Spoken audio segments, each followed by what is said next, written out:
Welcome back to Ask the Attorney with Kevin Kennedy from the Kennedy Law Firm in Clarksville. And we've already gotten through 20 or so calls. Yeah, lots of calls tonight. Yeah. We love it. We're glad to help. Yeah, we can answer all types of questions, civil, criminal law, family law. We will be able to help you tonight. So we've got Tina here. Hi, Tina.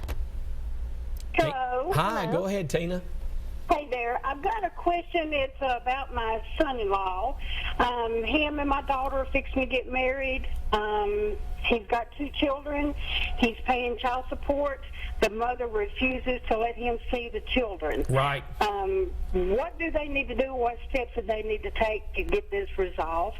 Well, when you know, under the law, if you're a parent, you have a right to visit with your children. It's in the best interest of the children to have a relationship with their father. They need to go get a lawyer, and then they can file. And depending if they've ever been to court before, there's probably some kind of final decree or court order that would dictate what it's supposed to be. If he hasn't got that, and of course, if they you cannot violate a court order. If a judge says you got visitation and you refuse it, you're violating, and there could be a petition for contempt of court. If there's never been an order, you need to file that petition and say, we need to establish a parenting plan, and we think this is reasonable, and this is why we think it, and pursue it. If you never go to court, guess what? You never get an order.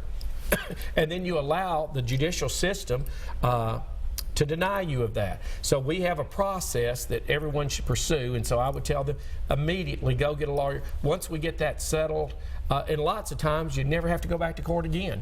If your lawyer skillfully puts that parenting plan together, doesn't push too far, but what's reasonable, it'll work out in the best.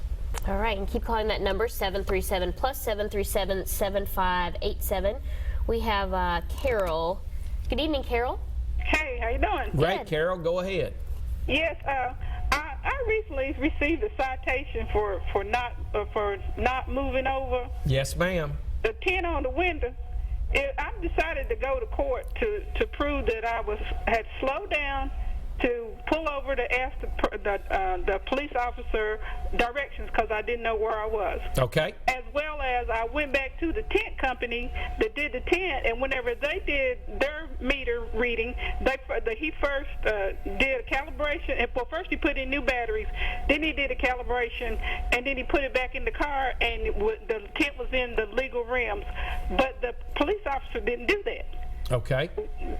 What do I need to prepare to go to court? Okay, well, first off, remember you can represent yourself, and I might go back to those individuals who put the tint on, let them recheck it. You never know what the sun has actually done, if it's made it darker or lighter or whatever. Those are some, chemical things go on from the sunlight and the heat. So I would check it with their meter, and you can get a statement from them. Now, that's hearsay, unless one of them came to court with you, but you've got something, and perhaps if you can convince them that his meter was off and this is what the representation, you got better than a 50-50 chance that they can say that they didn't carry their burden of proof beyond a reasonable doubt. On the move over law, we hear it all the time. We know it's there, but sometimes the traffic is so intense, you can't move over. And it's surprising they would ticket her for that when she was trying to ask for directions. Okay, well, again, that's their interpretation. This is our situation. When we're out there with the police, they've got the authority, and so they write your ticket and you have your day in court.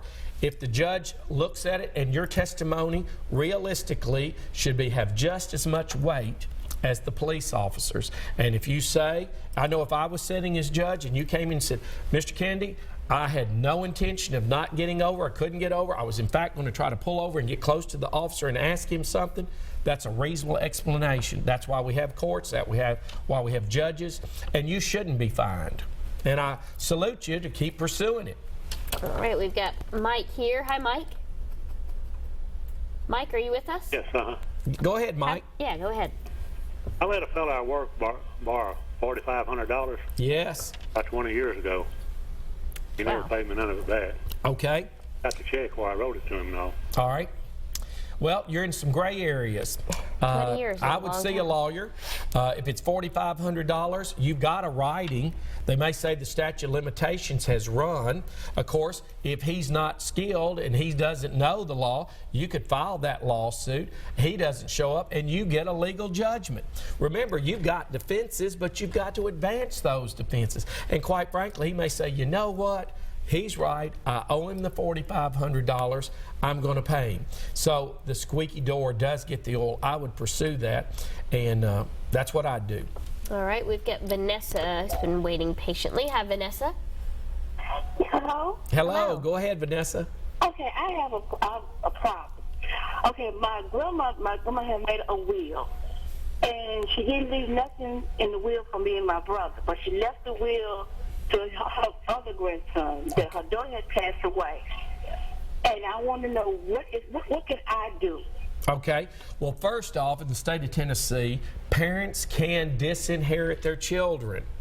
You can't totally disinherit a spouse. They're entitled to 1/3 no matter what they put in the will. You can say, I'm not going with that will. I want 1/3 if you're a spouse. Can they write grandchildren off? Yes. Can they give all their money to one grandchild and outright the others? Yes. But now, let's go one step further. We have will contests and disputes all the time, and so you'd like to know, what was the execution of that document? Was there undue influence? Did this one grandchild come in and just absolutely ride their grandmother to do this? Was there pressure unnecessarily? And then find out about the execution of the will. If she knew what she was doing, if she is incompetent at the time of the execution of the will, hello, come in. That's set aside, and then we march right on in there, and it's intestate, and it would fall, and they would inherit. So you can just count on it with the Prince's situation. They're going to be coming left and right. So I always tell people, try to pursue. And you know, over the years, we'll say that is just not right. And we can negotiate a settlement. We've settled many cases like that. And the will say one thing, but the people, we don't want a prolonged fight, and we sure don't want to fight Kevin Kennedy. Let's settle it, and we settle. Yeah, and that's interesting with Prince's, I guess, siblings are fighting over it, or step-siblings. Yes, absolutely. You know, my brother, he's a lawyer too, and he says, Kevin, it's amazing what the smell of money does to people. And I heard him say that 20 years ago, and it is so true. So many people you think would be your greatest friends and your brother. That's why, please, you'll roll over in your grave if the kids fought each other over it. Yeah. It is certainly good advice to get a will and get that done. It doesn't cost that much, and you know, they say better. about my grandfather, C.P. Kennedy, put in his will that if any one of the children attempt to dispute the will, they will be cut out completely. So he put the double-edged sword on. Was he an attorney too? He was a farmer, but he was a pretty smart fella, I guess. He held the farm, and I'm still on the farm, you know, generations later. Wow, well, sounds good.